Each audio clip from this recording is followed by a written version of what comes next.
একই গান, একই শিল্পী, একই বাদ্যযন্ত্র, তবু লাখো মানুষ বিশ্বাস করে একটি শুধু শোনা যায় আর অন্যটি অনুভব করা যায়। পার্থক্য মাত্র 8 হার্জ, 440 থেকে 432।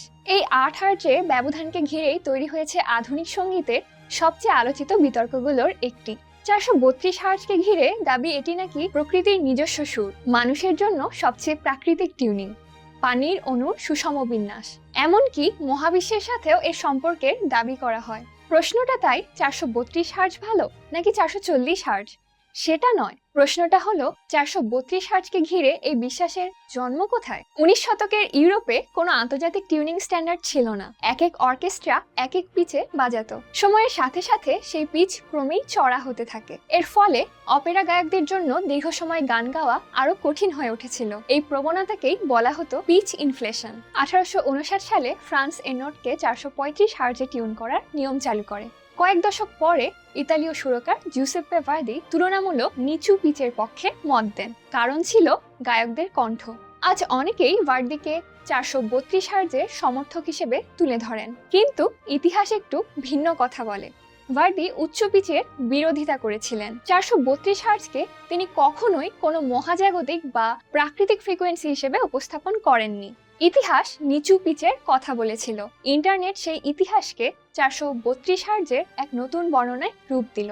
শুধু ইতিহাস নয়, বিজ্ঞানের কাছেও এর ব্যাখ্যা খোঁজা হয়েছে। সবচেয়ে বেশি আলোচনায় আসে শুম্যান রেজোনেন্স। পৃথিবী আর আয়নমণ্ডলের মাঝখানে বজ্রপাতের ফলে তৈরি হওয়া এই প্রাকৃতিক তড়িৎচুম্বকীয় রেজোনেন্সের মৌলিক কম্পাঙ্ক প্রায় 7.83 হার্জ। অনেকে দাবি করেন 432 হার্জ এই প্রাকৃতিক কম্পনের সাথে সামঞ্জস্যপূর্ণ, কিন্তু শুম্যান রেজোনেন্স কোনো মিউজিক্যাল টিউনিং নয়। 432 হার্জ একটি রেফারেন্স পিচ। দুইয়ের সরাসরি সম্পর্কের পক্ষে প্রতিষ্ঠিত বৈজ্ঞানিক প্রমাণ নেই। এই বিশ্বাসকে আরো জনপ্রিয় করেছে 3টি চিত্র, পানি, বরফ আর বালি।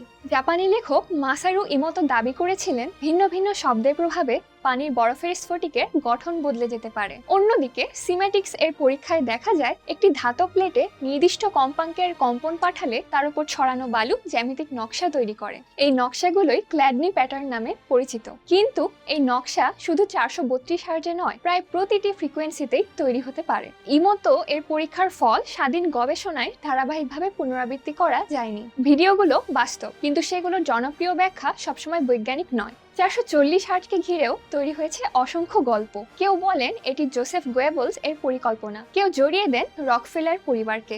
দাবি 440 হার্জ নাকি মানুষের আবেগ নিয়ন্ত্রণের জন্য চাপিয়ে দেওয়া হয়েছিল। বাস্তবে আন্তর্জাতিক অর্কেস্ট্রা, রেডিও সম্প্রচার, রেকর্ডিং শিল্প এবং বাদ্যযন্ত্র নির্মাতাদের জন্য একটি অভিন্ন টিউনিং স্ট্যান্ডার্ডের প্রয়োজন ছিল। সেই প্রক্রিয়াতেই এ নোটকে 440 হার্জে টিউন করার নিয়ম আন্তর্জাতিক মানে পরিণত হয়। 440 হার্জের উত্থানের সবচেয়ে শক্তিশালী ব্যাখ্যা ষড়যন্ত্র নয়, বরং সবার জন্য একটি অভিন্ন টিউনিং ব্যবস্থা গড়ে তোলার প্রয়োজন। তাহলে 432 হার্জ কি সত্যিই আলাদা শোনায়? এর কোনো একক উত্তর নেই, কারণ শব্দ শুধু পদার্থবিজ্ঞানের বিষয় নয়, মানুষের উপলব্ধিরও বিষয়। সাইকো অ্যাকাউস্টিক্স গবেষণা করে আমরা কিভাবে শব্দকে উপলব্ধি করি। তাই প্রত্যাশা, অভিজ্ঞতা আর প্রেক্ষাপট একই শব্দকেও ভিন্নভাবে অনুভব করাতে পারে। হয়তো এই কারণেই 432 হার্জকে সত্যও প্রমাণ করা যায়নি, আবার মিথ্যাও প্রমাণ করা যায়নি। কারণ মানুষ শুধু সুর শোনে না, অনেক সময় সুরের ভেতরে নিজের বিশ্বাসের প্রতিধ্বনিও খুঁজে পায়।